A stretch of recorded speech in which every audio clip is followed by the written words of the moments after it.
Hi, welcome back. My name is Kelly Williamson and I'm your plant-based kitchenista. And thank you for following me on my culinary journey. So there's a little bit of information I want to share with you that I'm learning about. Some of you guys may say, I already know this information. And some of you may say, well, never know about that. So let's go ahead and get started. So what we're going to talk about is our world of diets and lifestyles. So I don't refer to myself when I'm plant-based. I don't refer to myself as a diet. I refer to it as lifestyle. So that's why I have our world of diets and lifestyles.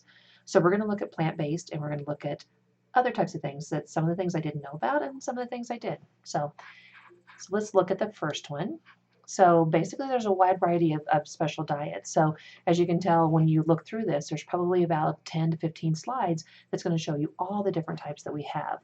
So the first one that everybody knows about, of course, is vegan. So eat 100% plant-based foods, exclude all flesh from animal sources, so nothing with a face.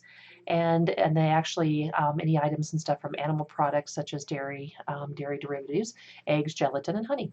So interesting with honey, there's a lot of times and stuff people will actually substitute agave because of the honey and stuff because it comes from bees, they say is from an animal. So some people are okay with that, others aren't. Raw foods. I am not a raw person, but I fully agree that it's a great program. So using all kinds of techniques, but you don't heat above the 118 degrees Fahrenheit, so 48 degrees Celsius. And believe me, they believe that there's a no heat approach, and so keeping everything natural and having all the enzymes occur. So you can process it. There's fermentation, dehydration. In this class and stuff, we're actually going to look at fermentation and dehydration. So you will see videos on all these different types of things. So if you're interested in raw or just learning some things about raw, you'll get to learn it here in this if you follow me. Living foods, I thought this was really interesting. It's a therapeutic, I can't even talk, therapeutic diet. It consists of sprouted, germinated foods as well as cultured and fermented foods. I've met a couple of people that are living more of the living foods type of lifestyle. They don't call it a diet, they call it a lifestyle. So it's kind of mixing it with raw, but they do a lot of the kind of sprouted foods and stuff. So I've actually seen a lot of the different types of um, farms that are out there. So like the community farms, they're actually starting to do a lot more of these sprouted type of foods.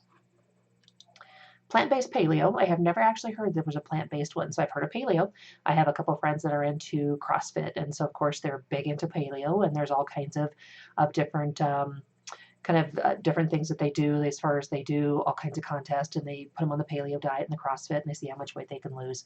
So it consists of high quality nuts and seeds, good fats, large quantities of low sugar vegetables.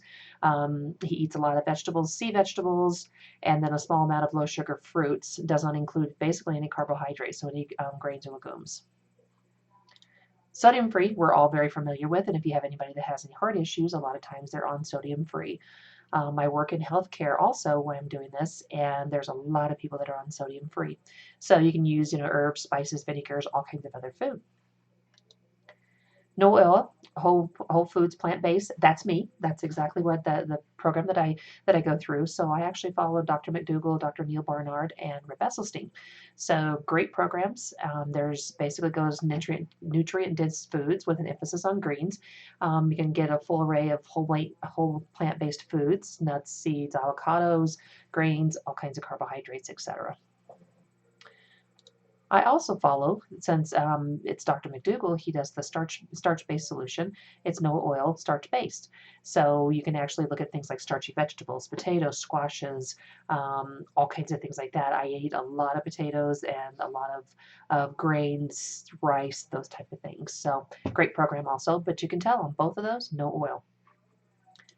Macrobiotic, and uses a healing tool for chronically ill patients. So a lot of people will eat this kind of macrobiotic type of a diet, and it's strictly avoiding processed food, which is of course is a good thing. It kind of goes against the standard American diet, and instead choose warm cooked grains, vegetables, seaweed, all kinds of different things like that. So it's basically they try to stay away though from the nightshade. They call them the nightshade families, such as tomatoes, chilies, and eggplants, which is things that I really love and I love to cook with.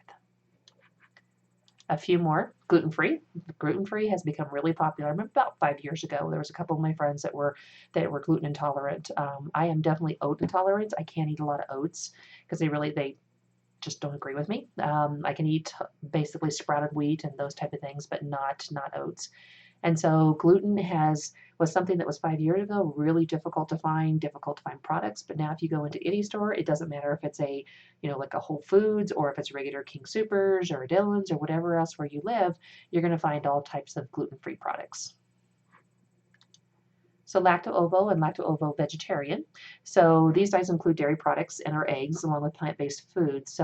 But it excludes like meats and fish and poultry. And so it's on this list as far as a kind of a plant-based lifestyle, but not necessarily is it really following a plant-based lifestyle. But I know there will be some that will go out there and they will argue with me. So if I'm missing anything on there, those are the main ones that I could find and that we talked about within this program. But if there's some that I'm missing, please feel free to, send me some comments. I will include it in there and I will give you credit for it. So making it short and sweet, trying to keep it about 5 minutes. Please join me on my journey. Please comment. Please let me know what you're looking for. I have lots of things coming up. I'm going to do another short video on protein and calcium and B12. Those are big questions that you get if you're on a plant-based or following a plant-based lifestyle. But in my blog, you can find me at plantbasedkitchen-recipes.com. I also have a Google Plus site, Plant-Based Kitchenista. I'm also on YouTube, so you'll find these where the videos are. They're also on Google Plus, and they're also on my blog. And then I'm also posting them on Pinterest. So if you're interested, you can follow me all these different ways. I really hope that you enjoy this. And the next couple videos I'll be doing will be detoxifying your kitchen. So you're going to just get to see a kitchen that is I guess you would look at it as quite toxic, but it also could be quite good, especially if you like all kinds of different sugar cereals and chips and those type of things. But trying to live a plant-based lifestyle, that is one of the things that I'm doing is detoxifying a kitchen. So join me on my next video, and I hope you enjoy, and I will be talking to you soon. Have a great day. Thanks.